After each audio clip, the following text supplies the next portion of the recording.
Abner, good afternoon and welcome to Kerala TiEcon. It's our privilege in receiving you, and we would like to listen from you how you guys do business, agri-business in Israel. We badly require your advice. We will try to take it forward. Abner Chin is a postgraduate in agri-business from Israel. I have old friends since last so many years and know his capacity very well. And added to all that, he has his experience in Israel. He's got a lot of experience in India too. I think one should carefully listen to him. Only thing is, I was telling Abner Chin that in Israel there is a shortage of water, where in Kerala we have plenty of water. We don't know what to do with the water. So that sort of a blend we'll have to look into so that we can make our farming successful. And the vegetable, especially vegetable cultivation, is skyrocketing, and we don't know how to control the price, to increase the productivity, depending upon the neighboring states. To a tune of almost about 500 crores per month we spend on that. We at least believe at least about 50% of the productions, if we can have it here with the support of the government and entrepreneurs and all that. Yeah, welcome again, Abner. Please go ahead. Thank you.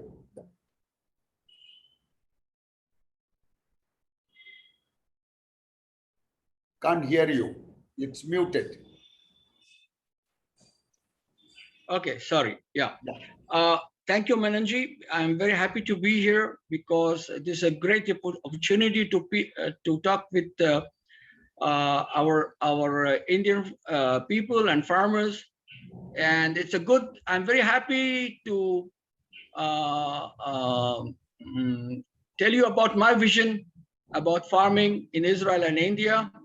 And so I would just start with I'll try to share. I think I can share my screen, and yeah, I can do that. Can you see the screen now? Yes, yes, we can see. Good. Yeah. Okay, so just a second. We believe that agri is our culture, both India and Israel. You are 9,000 years old. We are only 3,700 years old community. So this is Rashi Agropolis, my company, and I will talk about some secrets of Israeli farmers and how can we implement and not adopt but adapt these practices, because yes, we can restore farmers' faith in farming. Even in Israel nowadays, farmers are losing faith in farming, and we have to bring back their faith in farming, because India can feed the world, and we have to make, we make small mistakes. We have to do this properly, because it is not rocket science that I'm bringing. I'm bringing something that will, by small changes, will do the big effect. So about Rashi in 3 sentences, that is what I've stated here. Most experienced Israeli company in India, most cost-effective project company in India, and biggest believer in Indian agriculture. You have to believe that yes, we can do this kind of things in India. One of our strengths in Rashi is we have a very nice and tough home team with all different disciplines. So the base is very strong in Rashi, and this helps us to do the project in a perfect way. A little bit about Israel. Okay, about water, you see scarcity, rainfall fluctuates, poor distribution. 2/3 of Israel is a desert, and maximum in the desert we get 200 millimeters per year, and minimum 20 millimeters per year. So this makes us this forces us to be good in fertigation. Now we dig 600 to 2,500 meters deep to get to the fossil water, and the fossil water is mostly saline. The good thing is most of the soil in Israel is sandy. Once was supposed to be a curse, but it is a real blessing in disguise, because sandy soil gives you good opportunity to control fertigation. Topography, we have -400 in the Dead Sea and plus 1,200 at the Mount Hermon with snow. Okay, a little bit about field crops. On the right hand side, you can see the production that we get. Okay, I have shared it with the management, this webinar management, so you can get it. You don't need to write it, everything. So we produce much more than average anywhere.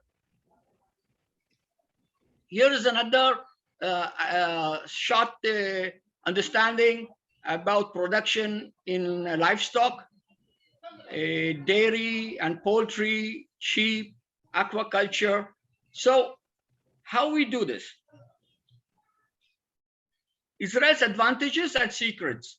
You see the typical village in Israel, in the south of Israel, in the Arava Valley, a desert. Here we dig 2,000 meters to get water, and the water is saline.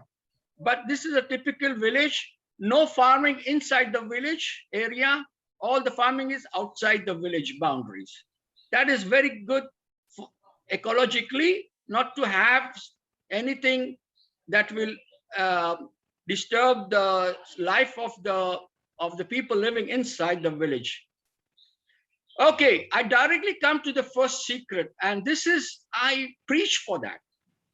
You see, I have good experience or bad experience, as you any point of view you want to see, that in Israel, first we sell, then we plan, and only then we plant. And I'm in the WhatsApp groups in Israel, in India, and here I see all the time, you know, people asking, calling me up, please tell me where to sell my tomatoes or my cucumbers. You know, there's a Hindi saying. I have some experience in Azadpur Mandi in Delhi. The phrase is Babaji Lelo. That means when you are already harvested in Punjab and you come with the tomato to Azadpur Mandi, the farmer is a gone case. After he has harvested, he is in the hand of the trader. So this is the first secret, and I will tell you how we do that. First we sell, then only we plan, and then we plant. Whatever, you know, crop is not interested. As long as you sell the Karela, it doesn't matter if it is a Karela or a high-tech cut flower or whatever. It doesn't matter what you sell as long as you have sold it. It doesn't matter what you grow as long as you've sold it. Now the second secret, and that is very important, and now everybody in India, we are all now very aware of the consumer needs and values. So on the left-hand side, you can see consumer values, okay? We have to cater to the needs. Our consumers, our clients want high nutrition value in the food, high energy, it's clean. We need weight and volume. We need traceability of our food. We need sustainability. Now in the middle, I have shown one seedling, okay? And always ask the question, why? Why do you want to grow anything? So here in the middle of the slide, you can see a seedling of a broccoli. Now the question is, what do you want from broccoli? Do you want it as a vegetable, or do you want to consume broccoli for its medicinal values? And here I almost cannot pronounce it, but if you want to have sulforaphane in your food, it's better to grow and eat broccoli sprouts or microgreens than broccoli itself, because the percentage of sulforaphane in broccoli sprouts is more concentrated than in the vegetable itself. So always ask the question, why you want to grow anything, and what is the consumer value for it. Now we come to the third secret. You know, Menon Sahab has told me about rains in Kerala. I say, when I suggest or recommend greenhouse, my greenhouse is the ultimate solution for any climatic issues anywhere in the world. And I'll go to it a little bit later, but when I do a project, I say capex is not the most important factor. Most of the projects fail because of opex. You see, restaurants anywhere, they fail not because what they are doing, but because their operating cost kills the project, if it is an agri project or a restaurant. So I recommend to invest a little bit more in a perfect greenhouse that gives you all solutions for rain, for insects, for the humidity, and for heat. So that is very important. Modern greenhouse construction is very important. You pay a little bit more for the for the investment. Sorry. But then, if this greenhouse life is 30 years, if you come to Israel, I show you greenhouse 40 years old, then the capex becomes very negligible to be considered during making a project. Capital expenditure. Yeah. And I say, it doesn't matter what you grow. You can grow cannabis or kanda. It doesn't matter. As long as you take the right decision of investment and putting the project to solve all kinds of problems, all kinds of infrastructure should give you flexibility to grow anything inside.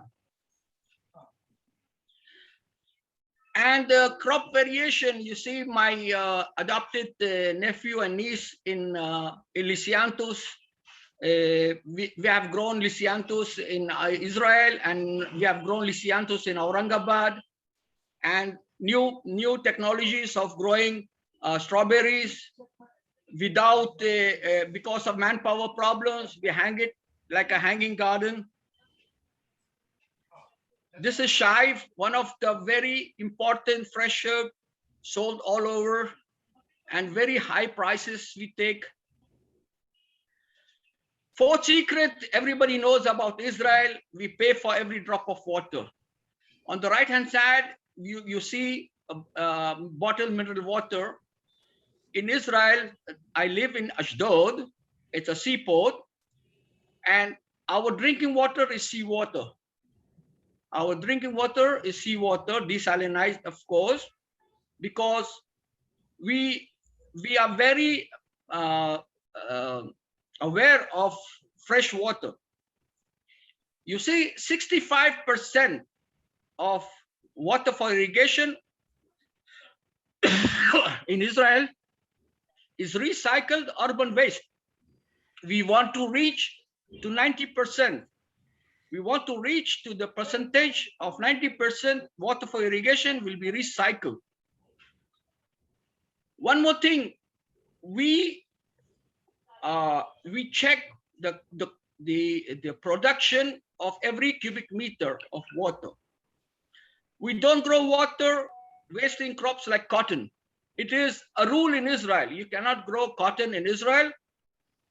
If you have some marginal recycled urban waste, then it's okay. Otherwise, you cannot grow cotton, because we find it is wastage of very expensive water. And the fifth and the last secret is post-harvest management. Okay, we cannot accept anymore in India that cut flowers are graded and sorted on the floor. That is unacceptable. And I know that things are developing very fast and things are very much improving, but still post-harvest management is the issue that we have to deal in any project that we build. Here I bring you the post-harvest Bible.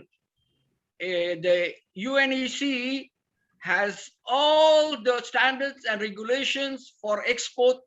I'll come why export, but later on the next slide. But here you don't need to invent anything. Everything for every crop is written down in black and white, and you can take it from Google Baba. Everything is available, so you don't. It is very simple to follow standards for post-harvest.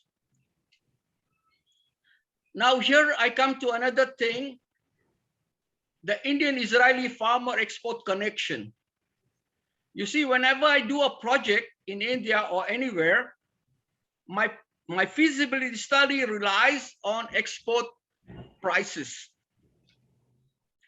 Israeli exporter doesn't mind where the crop is grown.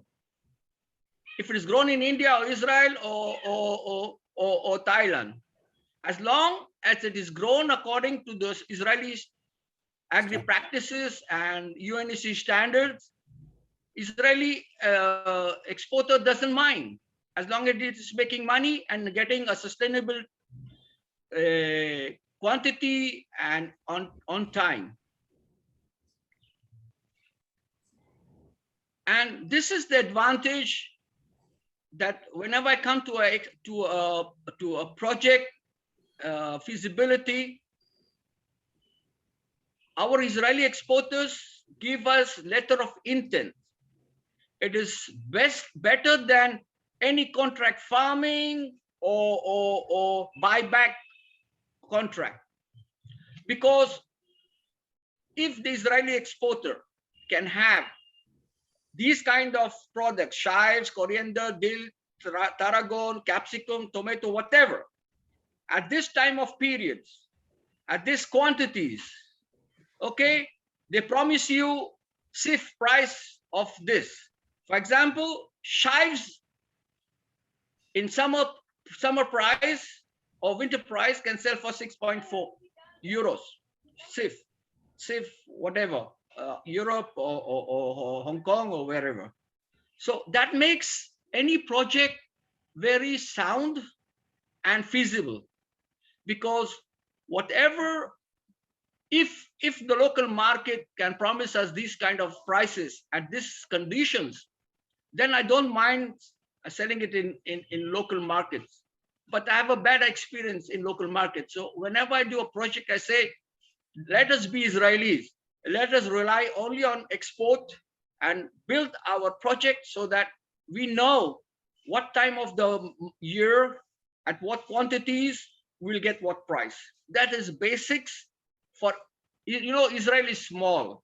So we cannot rely on local market at all. One village in south of Israel that grows table grapes floods Israeli local market.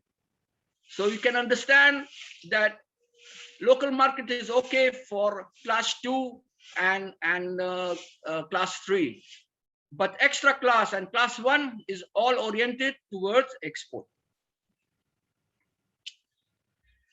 Here it is one of my concepts of doing farming and promoting Indian farming.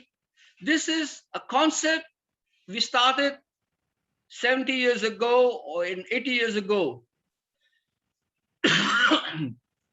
Farmers Service and Training Center, or the Sun and Satellite Vision. Now, I have seen a lot of FPOs in India. Very few are working very nicely. And one of the FPOs that I was very much impressed was a Sahyadri Farms in Nashik. They really deliver the real thing for FPO. And here, my vision is here like this. we have to have the sun, that is the commercial farm that radiates to all the village farmers. So we bound them together, we interact with them, we bring them good and reliable prices, and they compensate. I don't know what actually compensate our basket, because any exporter, if we are growing fresh herbs, for example, needs a basket. If we take a fresh herb as an example, basil and chives and rucola are leaders, but there are tens of other fresh herbs that are needed. Even lemongrass and fresh turmeric and all these. So whatever commercial project we are doing, it still will be, there is some synergism between the commercial, I call it the sun, and the satellite farmers. So this is a beautiful concept that we in Israel, I was not there, but when Israel was established, we started in this concept. And this is a concept that I want to bring to India. I'm trying to do it, and I hope I will be successful, because it is a kind of FPO to the best environment advantage that I want to do. One of the things that I want to show in this picture, that we have to, in India, we do more of the same. If one farmer grows tomatoes of X variety, the whole villagers and the whole panchayat, they will grow the same tomato. This is one thing. If we are growing cut flowers, we have 5 cut flowers that everybody grows: Kerbera, chrysanthemum, carnation, lily, and I forgot one. So now we have to bring new novelties, novelty in vegetables, in fruits, and in cut flower. This is my favorite flower. Wherever I go, I first request the farmer to grow Lysianthus. It's such a beautiful flower, cut flower, because it has endless colors and shapes. And the most important thing of Lysianthus is the shelf life at the vase, at the housewife table, is more than 2 weeks. You see, you buy a rose, after 2 days, it drops the head. Abner, 5 minutes more. Yeah, I'm just finishing. Yeah. So what I want to say in this slide is we have to diversify. If everybody is growing tomatoes and you want to grow tomatoes, okay, no issue. But do some other varieties. For example, in any crop, you have very early varieties, we have early varieties, we have mid varieties, late varieties, and very late varieties. So why the whole village grows one kind of tomato that all come in one day, and then we don't get any price? I have one question in between. Yeah. So here is my short presentation. I hope I delivered my vision and my thoughts and my practices of how we are working in Israel, and I hope to do it here. Abner, the farmers of Israel, do they make money? Are they happy with farming? Yeah. And this is one. Yes. Yes. Okay. Shall I answer now? Please, straight away, or you can, yeah. Yes. The farmers of Israel are making money, but now they are changing. For example, we used to make a lot of money from cherry tomatoes and tomatoes. Now, the Israeli government has allowed import. So we are importing tomatoes from Turkey. We are importing and selling for 1 shekel when the farmer production price is 1.5 shekel. So now that is the flexibility. Yes. We are not traditional farmers. Maximum we are 60-year-old farmers. So we don't have any sentiments towards the crop. We change the crop the next year or the same season to the crops that will give money. The best nowadays that is giving good money to the farmers are citrus, are fresh herbs, and now we have a new government that is allowing, not allowing, legalizing medicinal Abner, cannabis. yeah, Abner, sorry to The new interrupt. crops that we go into it.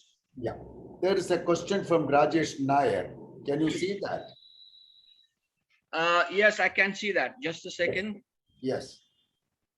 Have you youngsters started embracing agriculture as a career in Israel? Yes.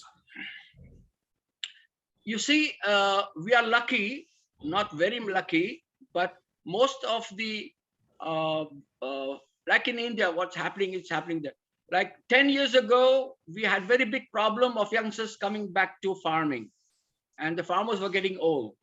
But now, I don't know if we have to blame the corona or I don't know what, but youngsters or the children of the family are coming back to the farming. Oh, very So good. that is a very good sign.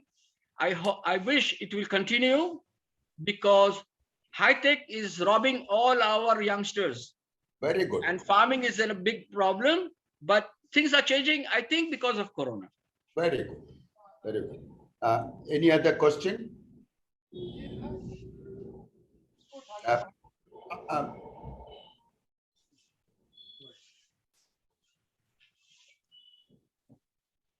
that is very encouraging. Rajesh is happy about it. He's a senior charter member, past president of TiE, a good friend of mine.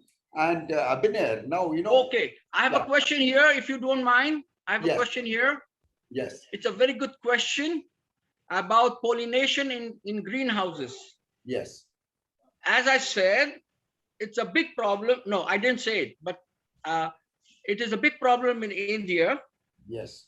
because I believe we have to grow safe food. To grow safe food, you need perfect protected greenhouse from insects and diseases. And honeybees are lazy creatures. They don't like to work in greenhouses. In Israel, we have a simple solution. We have bumblebees.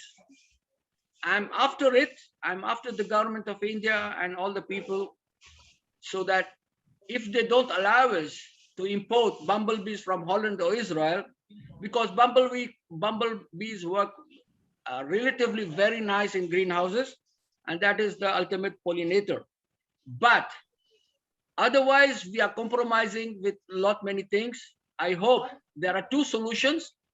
One is to try to allow the plant quarantine departments of India should allow us to import, because all over the world and backward countries, you can name it, they allow import of bumblebees.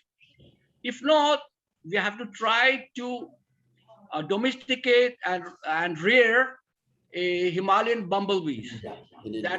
That is one of the solutions that we have to work on it very hard. We'll catch up. We'll Yes. catch up with you. We need your help in setting up things here in India itself. Yes, we have to do that. Yeah. It is very important if you want to bring the greenhouse cultivation of the perfect greenhouse that I'm stating That's to right. this productivity. Yeah. Any other question, please? Any other question, please? I didn't understand Nilakatan. I didn't understand his question. If you can put it here. Nilakatan. Kantan. Yeah, please. Can you ask the question, because I didn't understand what you wrote here. Anyway, we'll ask him to send a mail. Okay, I'll try to answer Nilakattan's answer in my way. Israeli farmer has an average of 10-acre farm. So 10-acre farm is feasible of the crops we grow. If you grow fresh herbs or whatever, if you ask me, the volume of the production in 10-acre farms takes good care of Israeli farmers. Majority of the Israeli farmers are very happy with their work, and that's it. There's one more question, whether you Yes. would do the processing. Processing. No, Rashi doesn't do any processing. Okay, but we are preaching for one of the very important thing now that is taking up is the HPP. HPP is a high pressure pasteurization system, and this caters to my my preaching that says we need nutrition value, and regular pasteurization or freezing does some harm to the nutrition value, because this deteriorates the protein and whatever nutrition value we want from the food, and HPP does it perfectly, and then you can mobilize your product with in 4 degrees or 8 degrees containers. This is one thing that I'm preaching for, and I hope we can start doing it in India. Okay, good, good.